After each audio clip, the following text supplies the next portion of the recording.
And I'm pleased to say we're joined by Dan Shaw to get his wit and wisdom on how things are. Dan, welcome again to Pompey Sound. First question, we're roughly halfway through the closed season.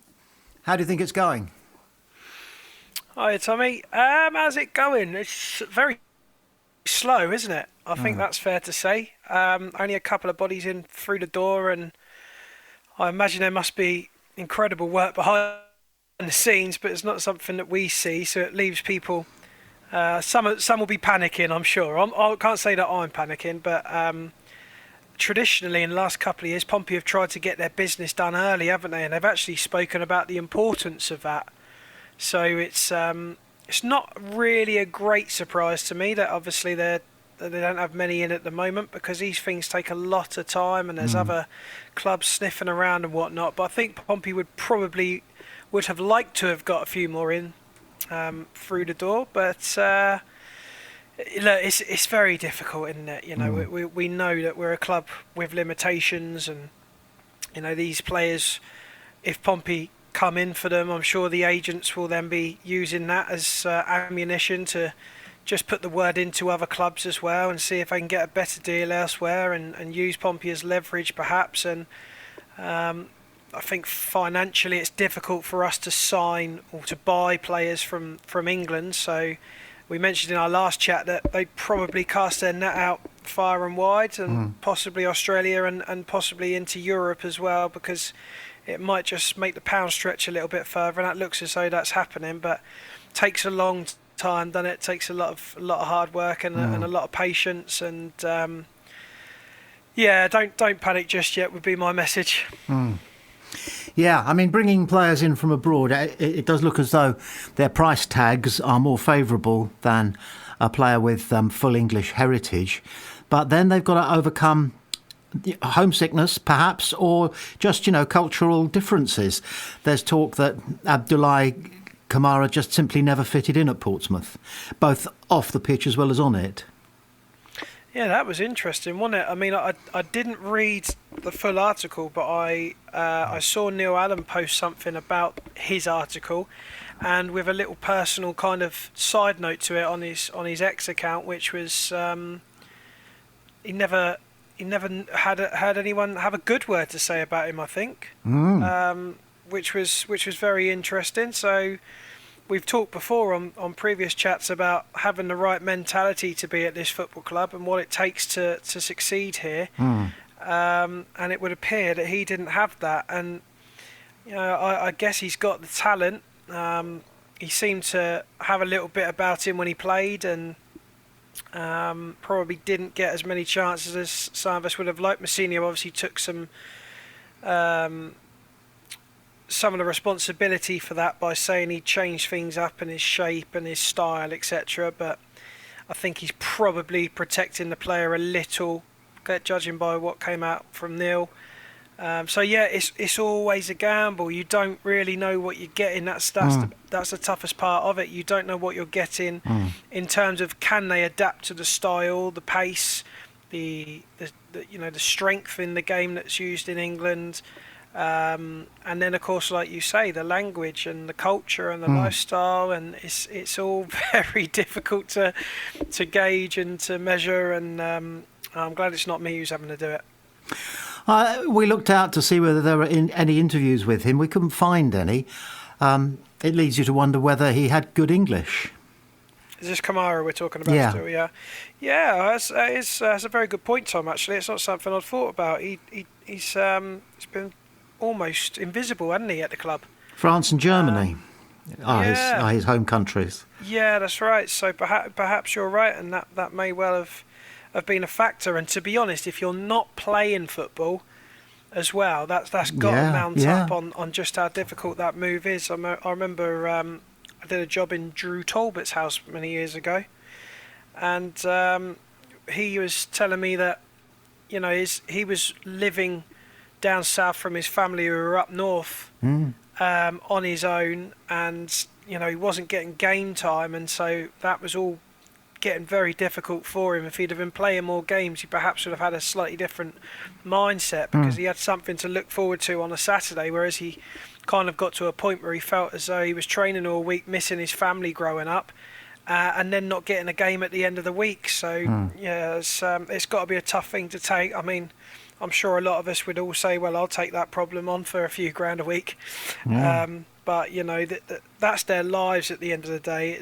You know, we look at it from a perspective that we don't earn the money and have the lifestyles that these footballers do. Once it does become your living and your livelihood and your everyday normality, then perhaps that is something that's difficult to cope with. We'll never know, will we, really, the full truth, I don't think. But it would appear that that's the best option for everyone involved, that he moves along. And we wish him well. He had a certain swagger about him, didn't he, on the pitch? What little we saw of him, maybe he had that swagger off the pitch as well, and that might not have gone down too well. I'll tell you what, Segacic must think he's back on Bondi Beach if he goes for a walk around the harbour at Portsmouth. So many Australians, and he's got, of course, his dad, his best friend, his mentor is Alex Robertson's dad, isn't he? So I mean, he's not short of pals who talk his language, who talk the Aussie way. So he's not going to get lonely. I think weirdly, people in Pompey speak the Aussie way a little bit, you know. Yeah. Good point. Free thinking and perhaps a little bit too much cussing. So I think he'll be fine. Yeah, he obviously seems to have hit the ground running.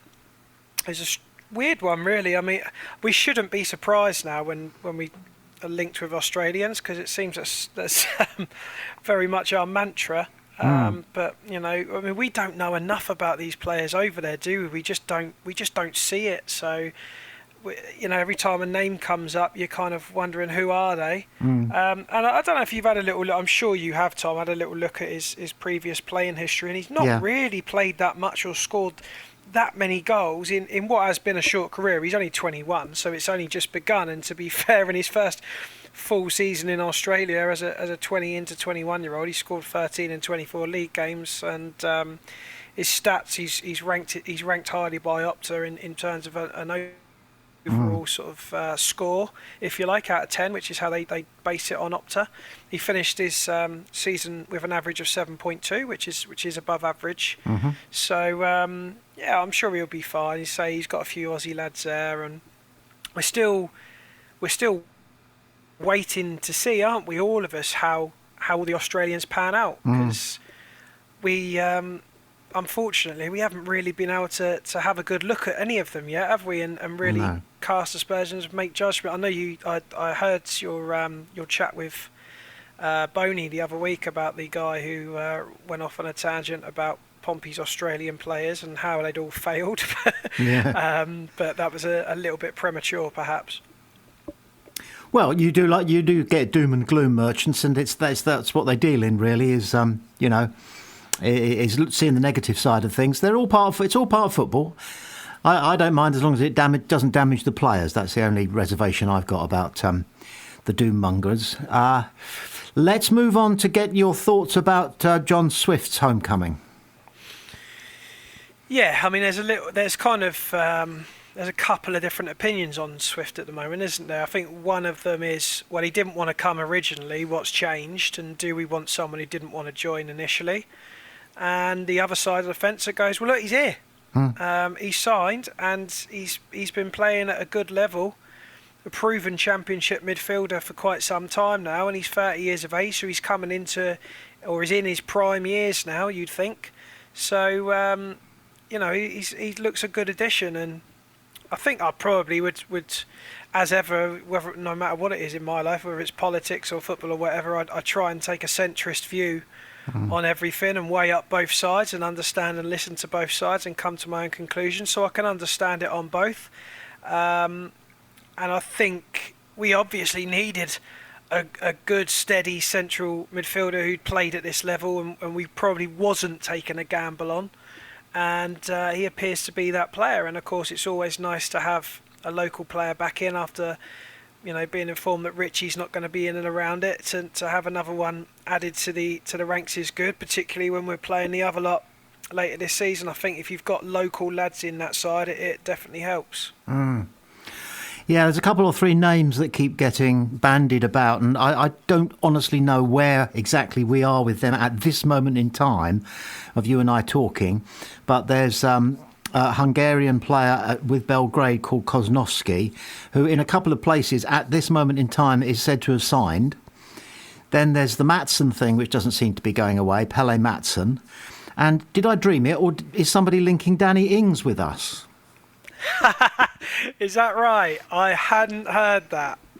Well, there you go again, Danny Ings. You could look from a few ways. First and foremost, he's born in Winchester and is very much someone who bleeds red and white. Yeah. Doesn't sit well with me. Some people wouldn't care. That said, that guy, as much as I hate to admit it, is a very, very good striker. And I would be delighted to see him play for Pompey. Unfortunately, I don't see that happening. I would imagine he would want far more money than Pompey could ever dream of offering to him. I'm surprised actually the likes of Wrexham haven't tried to sign him, to be quite honest, or Birmingham, teams with what we would consider proper money with large aspirations, because I think that, he must be getting on a bit now, Danny Ings. I don't know quite how old he is. I think he's 32. I think he's 32. Oh, is that what he is? Oh, wow. Well, then he's worth a 2 or 3 year deal of anyone's money, isn't he, in the Championship for sure. Who knows? Maybe someone like Wrexham or the likes will come in for him. I'm glad you brought up Wrexham, because they're going to be breathing down our necks in all sorts of ways in this coming season, aren't they? And those two Hollywood guys who own Wrexham, they've done very well. They bought that club for 2 million, and it's now estimated to be worth between 100 and 150 million, with all the various media deals that they're doing. And their third biggest audience after the UK and the USA is Australia. So they're going to start mopping up some of the surplus talent that's over there before you know it. Ings' wages. We read that John Swift was paid £22,000 a week at West Brom. Whether that's true or not, I don't know, but that's what's generally accepted and being reported. We're not going to go anywhere near that for him, are we? But he's going to try and get as much money out of us as possible, and that was perhaps the sticking point. Danny Ings, he's going to be up there with that sort of ballpark, isn't he? So we might not be splashing the cash with transfer fees, which is what football fans look for. Why can't we spend 15 million quid on some guy? We're going to be spending it on salaries. Well, I think that's right, but I would also say that the amount of salary isn't going to be as high as what some of these players are going to want. God only knows what Danny Ings is. In fact, as we speak, I've just Googled it, Tommy. Danny Ings at West Ham's £125,000 a week. Get out of town. Yeah, which doesn't surprise me in the slightest. That is your bog standard Premier League player's wage now. 6.5 million a year. So okay, we might be able to pull some in some, but I don't quite think he's going to take 100 grand plus a week pay cut. I'd be very surprised. So I think we can possibly rule him out at this stage. Yeah, but it's nice to dream, isn't it? Yeah, it's nice to dream, though, isn't it? But your point is still valid. Look, the fact of the matter is we've got you've got a budget, and every time you pay for a transfer fee, it eats into your annual budget. Yeah. Whereas if you don't pay for transfers, you increase your salary budget because you're moving the line all the time. So I don't think you're going to see us spend out, and we know this anyway, don't we? They're not going to spend millions and millions and millions of pounds.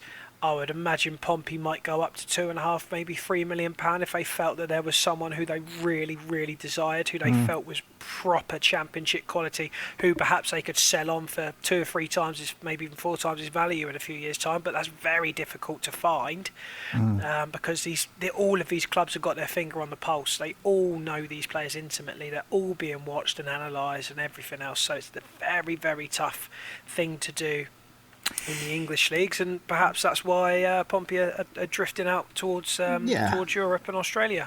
If you owned Pompey right now and you had the wealth of the Eisners, but you have a long to medium term game plan for Pompey, which is to be steady again this coming season, and maybe sort of threaten some kind of success, maybe the playoffs the following season. We've got to be patient as fans, but we know that we're not going to be buying 10, 15, 20 million pound players this season, possibly even not next season. But they've got to be going somewhere, the Eisners. They're business people as well as sports fans. They have ambitions just the same as the Wrexham Hollywood people, but it's just that they're prepared to take longer about it than Wrexham. Yeah, well, Wrexham have done it a completely different way, haven't they? I mean, I actually have grown up following Wrexham. I've always called them my third team because my grandmother's from there. My best friends just so happens to be there from there as well, as I worked in Magaluf one season when I was 19, and we're still best friends now.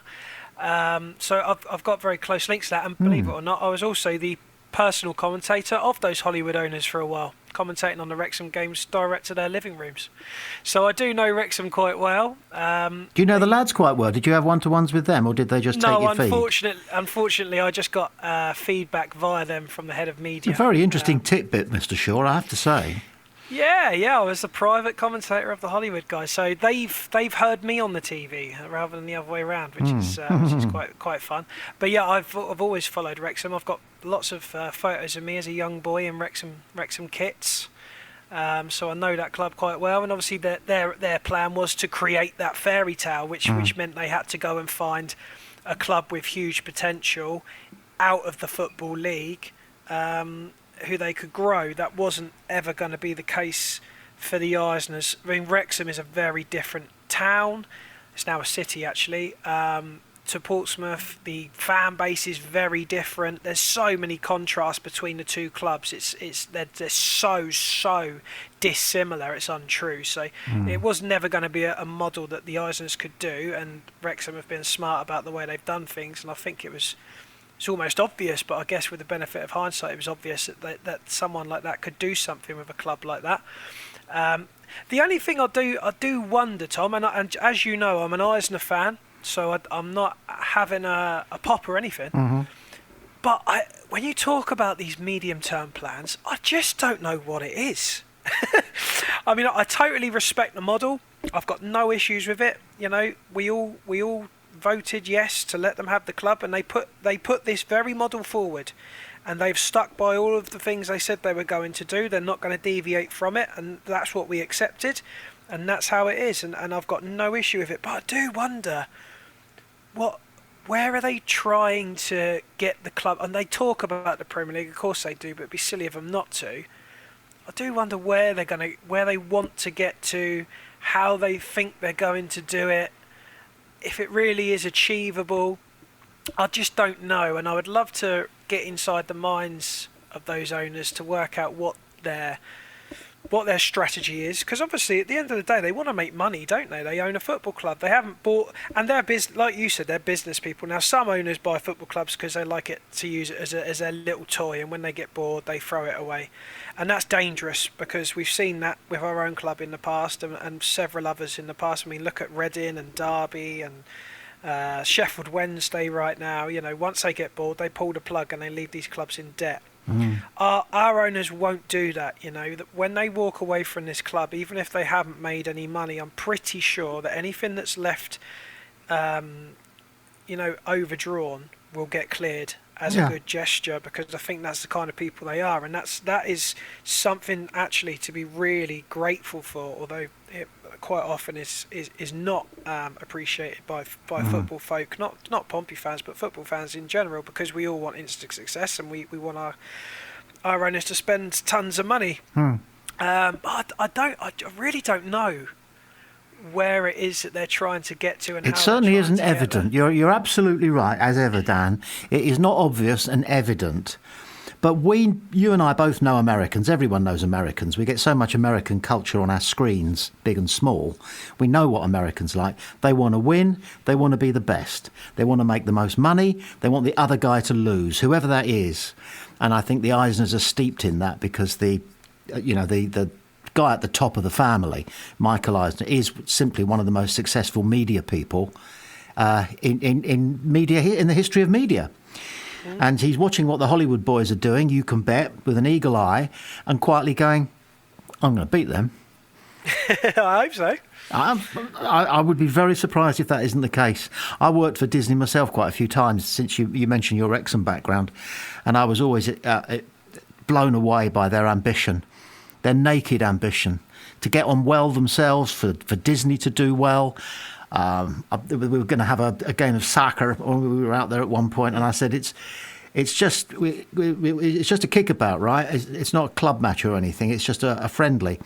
And this guy said to me, "This is America, buddy. We don't do friendlies."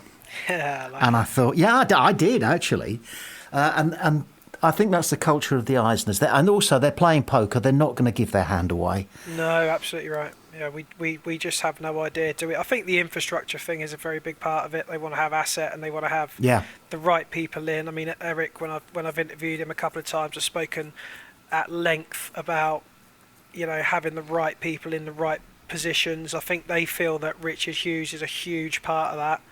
Yeah. Possibly Andy Cullen, I would imagine is someone who they regard in real high esteem as well. So yeah, but it's a strange one. And the thing is, we've all got our own opinion on that, and I don't think there's a right or wrong answer for any of us because none of us know. And we can only second guess it. And at the end of the day, they're billionaires living in America who own a football club, and we're not. So whatever our opinion is, it doesn't really matter because theirs is probably worth a lot more than ours.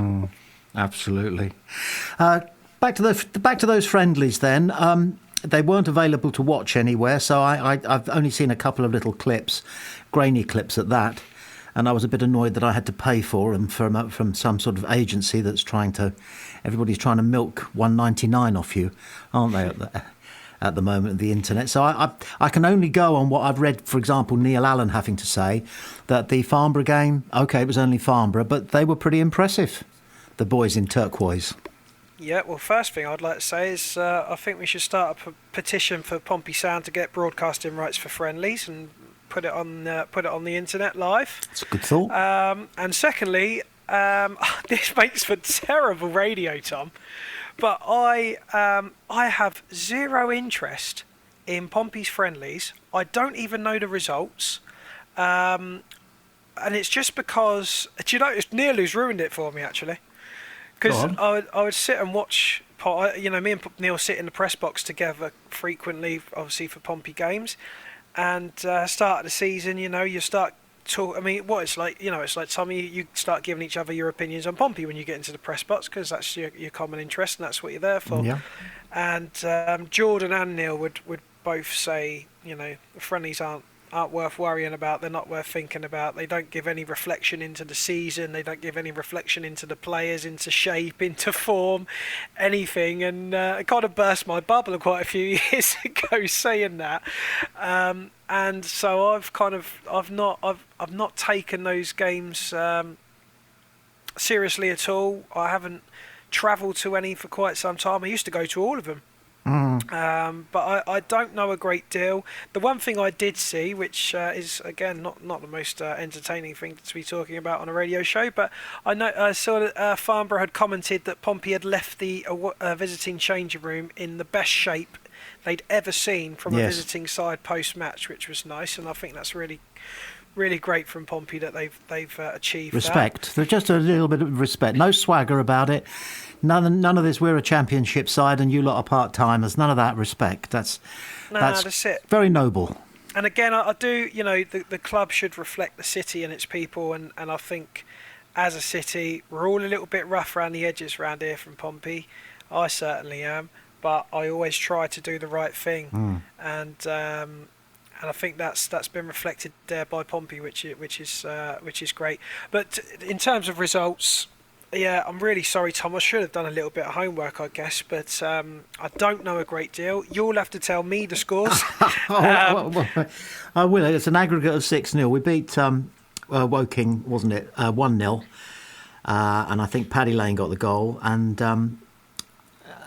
then we beat Farnborough with 5-0, 1-0 at half-time, 4 goals in 19 minutes in the second half. But it said that the academy players really shone, and some of them looked very authentic. Didn't look like boys out on the pitch at all, even though one was only 16. So we all hope that our academy starts producing, don't we? So Oh, yeah, of course we do. that's one positive thing to take from it, because they could be expected to be a little bit overawed, because they might be part-timers, Farnborough, but they're men. Well, yeah, absolutely. Oh, and in actual fact, I've just realised I've caught myself out lying, because I did go and watch Pompey against Baffin's Milton Rovers last season, Right. and that was full of academy players, and it was a drab old watch. So if we've got some players out there this year who have impressed, and that's a good thing, because we have obviously promoted one academy player for the first time in a long time into the professional ranks and given him a pro contract, haven't we? Which is great news. So And Harry Clout's knocking on the door. That I think it is Harry Clout who's It's got the Harry contract. Clout you're talking about, not? yeah. Yeah. So he's just signed his first professional contract. So he's got a 3-year deal, I believe, which is great. Yeah. Because there's all these blokes coming back to Gosport, or threatening to come back to Gosport, who we didn't spot when they were on their way up. Yeah, well, yeah, that's it. And there's a lot of players, if we've let go over the years, like you say, who are now coming back. Yeah. We need to try and keep hold of these players a little bit longer. That actually, if we are going to, again, I'm going off piste a little bit, but if I was to have a criticism of the Islanders, that's the only thing that has disappointed me, is that there still hasn't been enough investment yet in and around the academy, and keeping kids born in St Mary's Hospital, or QA as it is now, in blue shirts, and there's far too many parents allowing their kids to go up the road to them, which I will never get for as long as I live. I'd rather my kid didn't play for anyone than play for them. Yeah. But the club have got to do more to encourage people not to do that, and they've got to give these under 18s a pathway into the seniors, which at the moment they don't. I saw earlier on that one of our youngsters who's just been released has now gone and signed for Bournemouth, which has happened a few times. I think Kobe did that last year, didn't he, Kobe Motto? Yeah, I think so. So if one of the big conversations was, well, look, they actually did say we need to be a bit like Southampton. We need to be able to bring youngsters through, put them into our academies, into our first team, and then make money from those players, and allow that money to then filter through into buying bigger and better players, which hasn't happened. So that's the one thing that I'm still looking for when it comes to the Islanders to improve upon. But again, all takes time, and I'm sure that I hope at least it will come to fruition someday, because I would love to see 3 or 4 youngsters who have been blooded through our academy in our first 11. That would be fantastic. Absolutely. Dan, as ever, a wonderful half hour listening to this. If you're listening to it on output from Pompey Sound, you can also pick it up as a podcast. Go to Pompey Sound on your podcast platform. Just put in Pompey Sound, and you can download Dan and some of our other podcasts as well. Dan, that was great. Thank you. Have a good week, and maybe talk to you around about the same time next week. Look forward to it. Cheers, Tommy.